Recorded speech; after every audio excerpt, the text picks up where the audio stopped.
This is Montauk 6060 coming at you from Blighty, or United Kingdom as it's actually known.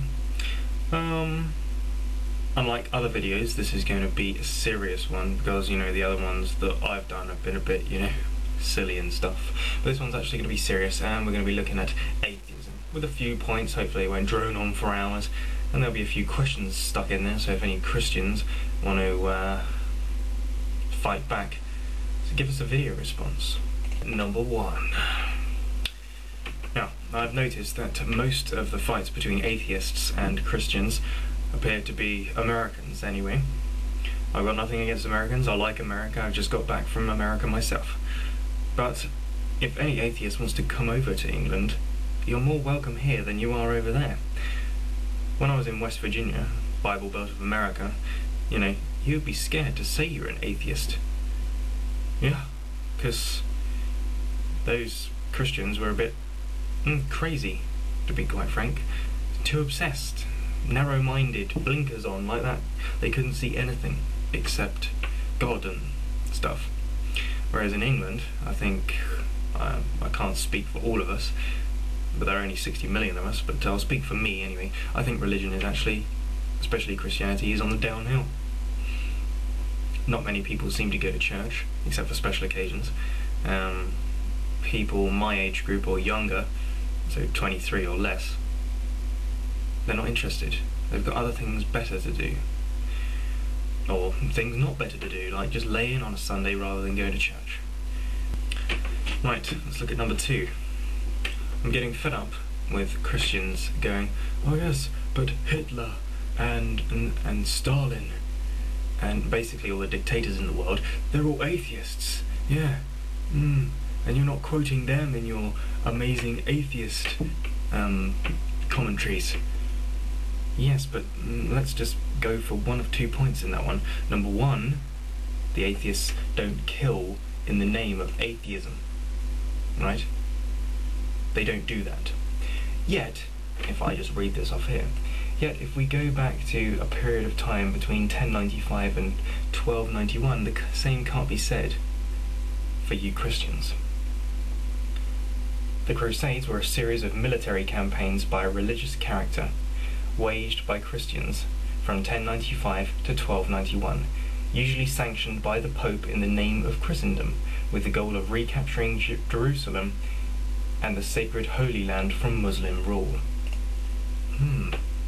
Now, okay, we're not going to quote from Hitler and Stalin because they were clearly psychopaths, even though they were atheists, and they did not kill in the name of atheism. But the Christians have killed in the name of Christianity, and they fight other religions. Number 3, a direct question for you Christians. Now, if we look at stuff in the Bible, all the major events like Noah, Moses, Jesus, God himself, who else? Adam, etc. All of them happen to be male, right? Including God himself. God is a man.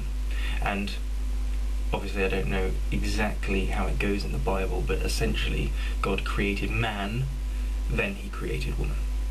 And God always picked on Noah and Moses and stuff to help him out. Now, why didn't he pick on women? I can tell you for why, because as the Bible is a collection of stories written a long time ago, it was technically sexist. Therefore, all it did was pick out main male characters and run with them, rather than picking out females. I mean, not much has really changed, with the exception of women's right, which I'm all for, that's all great. But if you look at, the main movies and things, it's mainly male actors in there. They're the ones that get remembered. They're the ones that get the Oscars. Okay, it's not exactly the same, but not really much has changed. So the question is, why is it male dominated? Number 4. Now, I haven't seen anyone else post this response or post this answer, so I'm going to post it first.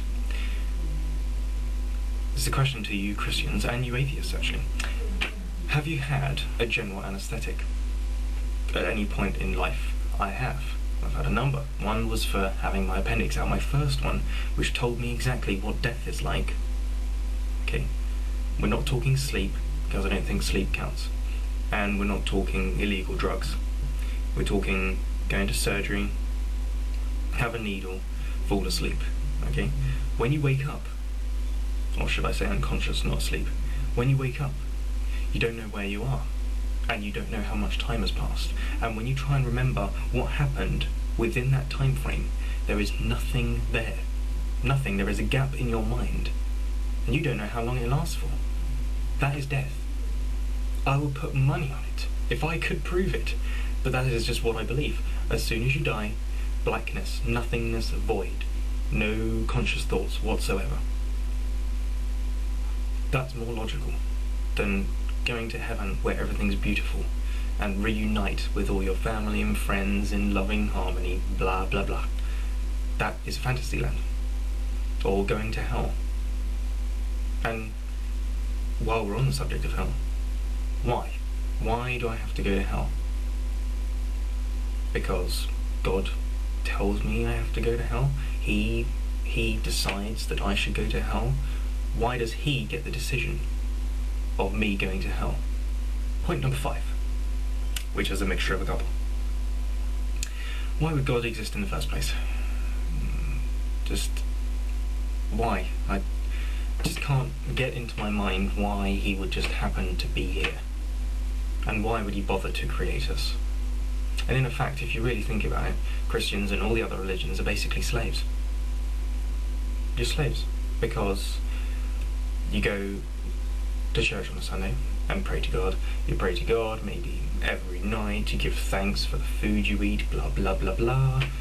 And you're doing it because it's almost like a membership. You have to do it. I can't see the point. It's pointless.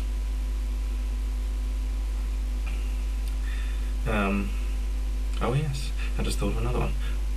When I was watching a Christian response, and they were going, oh, God is great, blah blah blah, I liked his interesting point he came out with, that even if you are an atheist, etc., you might as well believe in God, and then, because of probability, if heaven does exist, then you can go to heaven. And that immediately rang to me that he was buying himself into heaven. It was like, oh yeah, might as well be God, might as well believe in Christianity, and then you can go to heaven. You know, you're quids in, aren't you? And I thought, right, if God is all-knowing, blah blah, when you eventually get up there, I think he should be able to see through that rather wafer-thin disguise. Right, we're going to stick in one more point. This is point number 6. I think atheists probably agree on this one. I really, really hate it when you say to a Christian, okay, prove the fact that God exists, etc., right? And they'll come out with something like, oh yes, my brother who was nearly killed in a car crash, went to the hospital, doctors operated on him, saved his life. Isn't that a miracle? God intervened and, you know, saved his life. And you think, no. God did sod all in that situation. He stood by and allowed the crash to happen in the first place. And if the fictitious brother that we were just mentioning was actually a Christian, he allowed one of his own flock to get nearly killed in a crash. And Christians will come out with the fact, oh yeah, but it was all a test. Okay, and in that example, what does the test prove? That you can possibly die? That you're going to put your family through hell in the possibilities that you may die? That's not good. And not to mention the fact that the doctors, the medical staff, the ambulance drivers, the firemen that cut him out of the car crash in the first place, they are the real heroes. They're the ones that saved his life. And the fact that maybe the brother was actually a healthy individual who was wearing a seatbelt, he helped save his own life. God had nothing to do with it. Okay, that just about does it. We're finally at the end. Not sure how long that is, but I don't think it's actually that long. Leave some comments and some video responses, etc. Have a nice day.